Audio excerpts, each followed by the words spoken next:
Hello. Just a quick follow-up to my last LG guide. Hopefully your audio is a little better.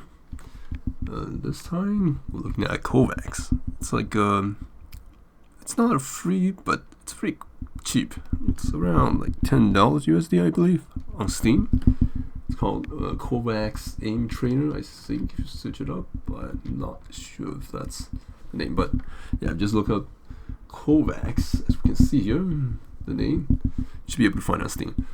Anyways, yeah, I want to follow up a little bit on the last LG aiming guide. Like, again, I want to make clear, I'm average at LG. I'm probably hitting around average 40%, maybe lower against better opponents who can dodge well. So yeah, if you're good, you can skip this, whatever. It's just for people who's like, they want to get a bit higher percentage, right? They're hitting 25%, maybe they want to go 30%, 35%, 40%. Anyways, yeah. So, let's go ahead and first talk about Kovaaks. Like, sometimes I use it to help me aim train. Like, I would say probably the best way, if you want to play a game, get better at it, it's probably best just to play that game. So maybe if you're playing Apex Legends, yeah, it's hard to simulate the exact variables, right? Like the movement, the shooting, like the projectile speeds, because Apex, all guns have projectile speed. So it's hard to do that. In Quake Champions, a lot of guns are hit scared, so it's a little easier to simulate that, but at the same time, the movement speed might not always be the same. Anyways, but yeah, I think if you just want to like set up a safe environment to practice in, where you can practice for extended standard time without having to worry about getting hit or having to go look for guns and getting destroyed by your opponent. Yeah, Kovaaks is a nice little nice app for training that. Right now we're looking at the settings, and as you can see, I try to mirror the environment as best as possible. So I set the game's settings to Quake Champions and set the sensitivity to match what I use in Quake Champions. FOV 120, what I have in Quake Champions. This is just personal preference for the crosshair. There's a lot of options in Kovaaks where you can customize a lot of stuff. So it's pretty nice. So if you like customizing, I just keep stuff simple. Don't really customize too much, just the sensitivity and stuff. Anyway, so we can leave that alone. Right, so 3 scenarios that I use are fast strafes, the cat eyes fast, the very basic ones. These two, though, some people like it, some people don't like it. I'm pretty sure it's very basic. There's probably a lot better ones, but I think for just starting off, just for basic stuff, they do the job enough. And then there's one more I like to use. It's called the NVLT 1v1. It's like a scenario you can find a lot if you go on here. If you look for online scenario, right? Let's say you don't have those, because I downloaded. Yeah, I can just search NV here, and then you'll pop up, right? And then just look for the one that says it's Timmy, because let's take a look at the not it's Timmy version. Yeah, you got it's got a nice story box, but the walls are a little bit suffocating and so stony, and I mean you can customize that, but it's still very basic looking. So I prefer the Timmy version. Somebody talked on install uploaders, and you got a nice little boxing ring with a lot of colors, so the environment just looks nice, I think. But yeah, I guess if you want less visual clutter, maybe one of these will do, but I do prefer the colors. Anyways, back to the scenarios. So to follow up, let's get rid of that. Follow up. Again, last time I talked about how LG basic exercises where you strafe left and right against the wall, and you practice just shooting at one spot, like it's a stationary target, right? Just to get that, basic control, get that mouse control, get that, intuition, your basic muscle, you're getting your muscle memory right down to counter your own crosshair movement caused by you moving around. Because again, like I say, there's situations where you want to use mouse aim, there's situations where you want to strafe aim, but in Quake, it's very rarely will you be wanting to stand still against someone that's good with LG, or standing still against someone that's using rocket, right? Let's say, for instance, you're fighting someone mid to close range, you kind of have to do a little bit of dodging, even if it's like feinting. If you're trying to feint someone, like trick them into thinking you're going to swing, but then you actually just dodge in place. That's also, dodge by not dodging. That's the way to do it. Sometimes, especially against like rocket, people like me, I would sometimes try to predict a little bit too much. Like I'll be thinking like, okay, you're gonna do a swoop, but instead you're just standing in the same spot, and then I miss my rocket, and then you just melt me. Sometimes that happens. So, but even then, like sometimes even with like feinting, you very would be standing completely still, right? So, some like for general cases, you do have to strafe a little, especially against good aimers. So that's why I'd say practice the strafing, right? Because and practice like countering that, the display on the mouse, because you need to compensate for your own movement a little. So that's why you're using your mouse hand. But at the same time, because like beginners tend to flick a lot, or like tend to swing a little too much, not too good at micro adjustments. So I try to emphasize micro adjustment. Like really good LG players, you see this aim is very stable, very like sometimes they do still flick, of course, but a lot of times when you see that, like especially when like hitting like floating someone, right, the LG is like really stable on target. They don't like slide off a lot. So try to like get in the mindset of making micro adjustment and like using your strafe to help the aim. Right, that was like what I said last time, right? Still true for general cases, but there are times I would argue, and you would say, yeah, like the really good aimers, they probably will say, you need a better mouse aim. And I say, yeah, like definitely, if you have like better mouse control, it's all the better, right? If you can both strafe aim normally, like strafe aiming, getting used to strafe aiming and making micro adjustment mouse, it helps you, gives you a fighting chance against some of the better aimers, right? Because a lot of people like to short strafe as they get better and more experienced at LG. So let's take a look. This is faster. Okay, we're looking at not faster. Let's say we look at long strafe. Right. Generally, like if you're playing against someone that's newer to Quake, maybe they not less experienced fighting, maybe they don't 80 spam. Sometimes some people can like 80 spam, but if they 80 spam without moving too much, they can just stand in a spot like this, which is also not very hard to hit if the opponent figures that out, right? But with longer strafe, let's say I'm playing against a newer player, he's not thinking too much about making short strafe. He's strafing longer just to try to dodge LG. That's also easy to hit too. Like, and this scenario is perfect for practicing that, because it's like a medium range and you're practicing on this target, right? And you're trying to just smoothly track it. Like emphasize on smooth tracking. Right? This is one of the skills of good aiming, I think, and was also good aiming with LG too, because sometimes you have to be smooth, right? You don't want to be too alright, say this, too jagged, too like stuttery, too rough. You want to have that smooth track, and this can be practiced. And it's easier to do, I would say, with slower sensitivity. But you can run out of mouse space, right? That's something to think about. But at this range, so it's and then you mix in a bit of strafe aiming, and sometimes you don't do it like you almost do it into it. Like you're not too conscious of mirroring and anti-mirroring. You kind of just have to like recognize it. And I think like, with practice, you kind of just realize, right? And then you just muscle memory kicks in, and you just compensate for whatever situation arises. That's the ideal state to be in, I think. If you're thinking too much, it can mess up your stuff. Yeah, you don't really have time to think sometimes when you find someone. So you're just doing this, just like aiming, and then you have to like, okay, he's going this way, and also moving in the same direction as me. I don't have to aim as much, and like, oh, we're going in the opposite direction. I have to aim even more, and then you're gonna just press it. And this scenario, the bar doesn't move too much, so it's great for like just relaxing. And then if you want to press mouse, you can just stand still. Right? So it's a very flexible, however you want to approach it. Yeah, because with the cat, you have like this space movement, so you gotta do is like, you can choose to press your strafing, practice your pure mousing. Very nice. Okay, Anyway, now let's look at Catafy's fast strafes. So this one, similar environment, you can also strafe, but then this spot there's a lot more like directional changes and frequent directional changes, right? So very short strafe, and then you can again like, use mouse. Okay, so look at this, right? It's kind of hard to track, and especially if just like for beginners, like the micro adjustment maybe not as good. They might flick more, and then they can. The ball can look very hard to track. You can be constantly behind it, right? You're constantly trying to chase after it.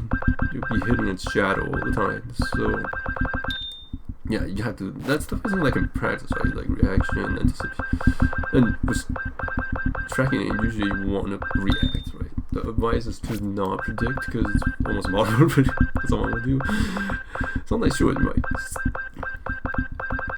based on the fight and the location, you might be able to predict your opponent's movement. But let's say it's an LG fight in open space. Most players have areas to move in. It's hard, so you kind of just want to react. Excuse me. Yeah, but also with an opponent that's like doing very quick, fast strafes, one thing you might notice is that if you try to mirror its movement, it'll look like it's standing still sometimes. Excuse me. Look at this, right? So let's see if like I try to more see how that creates an effect with excuse me. Ball looks like it's standing still. Right. Yeah, when you use quick strafe and you mirror your opponent, sometimes you can get that effect. And that's what you want, right? You want to make things easier on yourself. You don't want the opponent to look like it's stuttering all over the place. You want to make it look like he's standing still, right? So sometimes, if by just moving around, if you just want to focus on hitting, pure strafing can help to make the opponent look like he's standing still, which makes things easier for you. But at the same time, that also means your opponent likely sees the same thing, right? They're also seeing you more stable on the screen, so you're also easier to hit. So you have to watch out for that, right? You move beyond like this game, like let's say who can hit more first. And then you'll occasionally have to throw in an extra wide strafe, and then occasionally like mix up the rhythm to throw off your opponent. Right, let's say we're both mirroring, and all of a sudden I go a little wider than normal. But since I know I'm going wider than normal, maybe I do it more. Now he has to like switch things up a little, right? And I think that's kind of the essence of LG fighting. It's kind of like you're deciding when just mix each other up and see who can like mix less, get less mixed up, and react fast. Maybe it's something to think about with fast strafe. Like when you have opponent that's doing fast strafes, which like this mod is, using strafe movement can, strafe aiming can really help minimize like the visuals blurring effect of someone that's moving quickly in a short distance. Which is why I would argue sometimes LG aiming is almost like a technique. It's not so much like when we first start out, right? It's like, whoa man, this guy can aim so well. Like how does he have so much fine muscle control on his wrist? Because we're thinking of strafe dodging and aiming as two separate things, right? We're thinking just our mouse hand is responsible for aiming, our strafe keyboard button presses, what dodging was that? But in reality, that's usually not the case. It's usually combined, right? They work together. When you're dodging, you're also aiming, as in your strafe presses are helping you put the crosshair over the opponent's body. But at the same time, because you're moving around, you're also dodging. Technically, kind of, except let's say if your opponent's also experienced with mirroring and stuff, then it becomes more challenging to beat him because he's also using the same thing. And that's kind of the trick, right? Understanding that LG, so it's not your pure muscle memory and pure muscle control at first. But yeah, at a higher level. Now we talk about the higher level stuff. Yes, wrist aiming definitely comes in play, right? And also ways, and if you can master, mouse control, it's definitely nice. You can let's go to this scenario. This scenario has like a bot that strafes and tries to dodge your aim, and I think it's pretty good for practicing. And because the bot can strafe close and strafe far, there's more like flexibility. It's not just like earlier, like kata, where it's kind of just the distance is almost very limited, always in that mid-distance range. Here, the bot can like get close, can get farther, and you have to try different. Oh, watch out for the ring. There we go. So yeah, this is a good scenario practice, and then you can practice, you know, your strafe mirroring, countering, anti-mirroring, whatever. Or even just your mouse aim, you know. As you can see, like sometimes, I mean, just purely with mouse is a little harder because you know you have to account for the fact because you're not moving, and you know, it does look like the bot is like going all around you very fast. Yeah, but you know, just with practice, this can become easier. And then once you have that all down, right, now we start dodging and mixing everything down.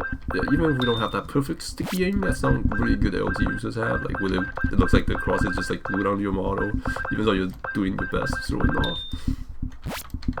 Yeah, you can still hit maybe 30 to 40, like, and that's what we are aiming for with this tutorial. That's pretty much it. That's what I want to talk about right now. Alright, I'm a bit sick, so yeah, sorry about the cough earlier.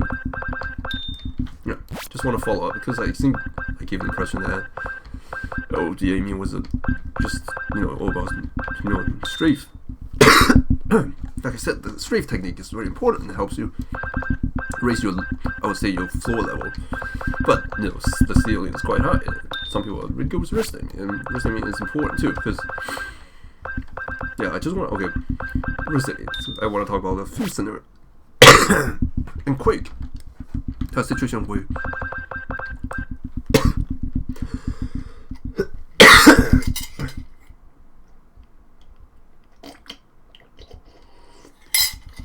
the situation where you need to use wrist, like when you can't strafe, right?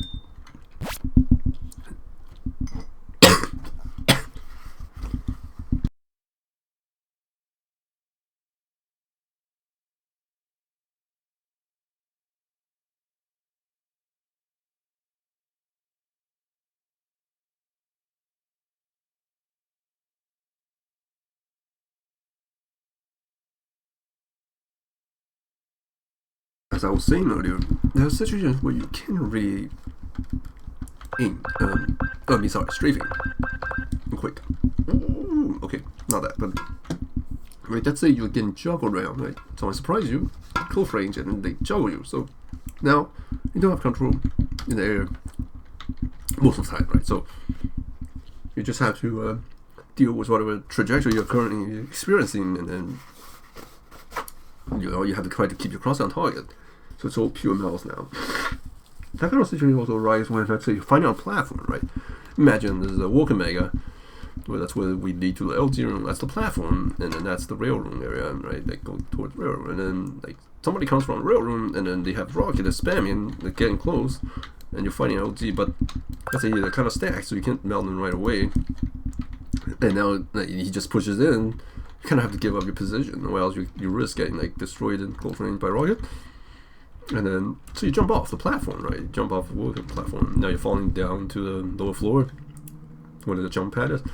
So then, before you fall, like before you completely fell, during that whole duration you're trying to track, right, the target, like the opponent that's up there who's shooting rockets. So you're doing, yeah, that's a situation where you can't really strafe.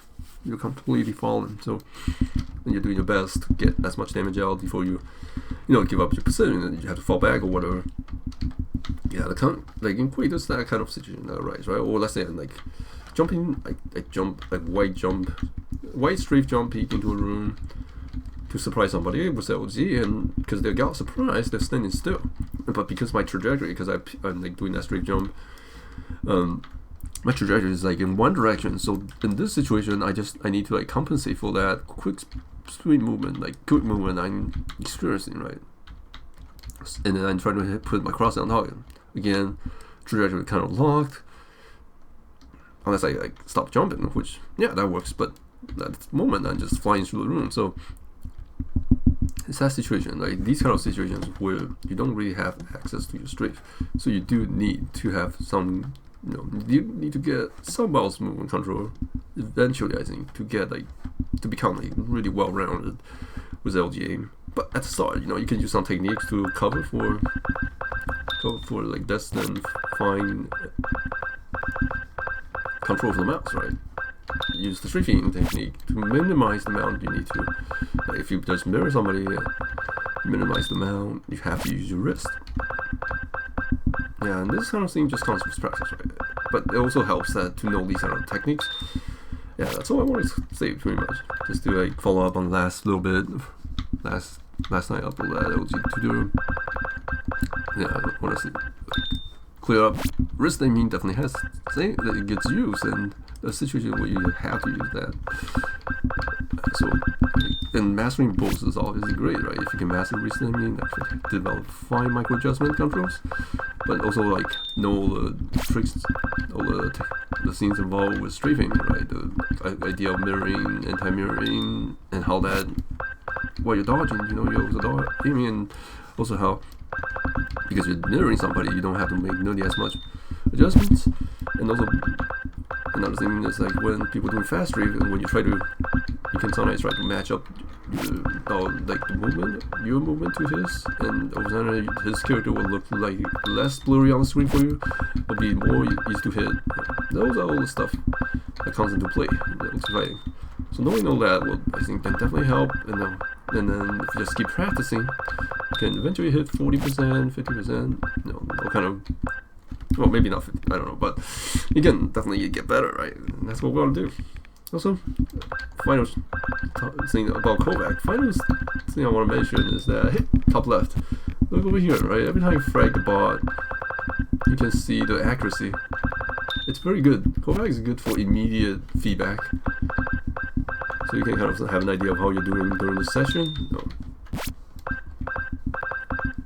And yeah, it's a great tool, I think. If you just want to have like a very safe, stable environment to practice shooting. Sure, maybe the game doesn't the accuracy maybe doesn't accurately reflect Quake Champions.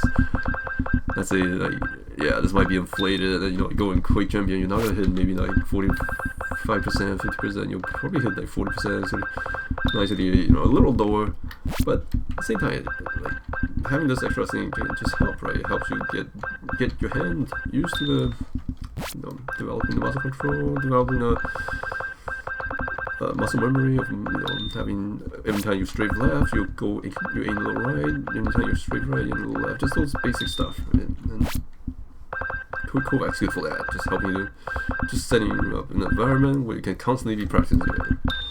But if you don't have access to it, because it costs $10, and depending on how you feel about Venture, you don't really want to invest. You can still do like what I said last time. Just go in Quake Champions, set up the red block, empty room, put a bot in there, practice whatever that I'm doing now, and then VLG,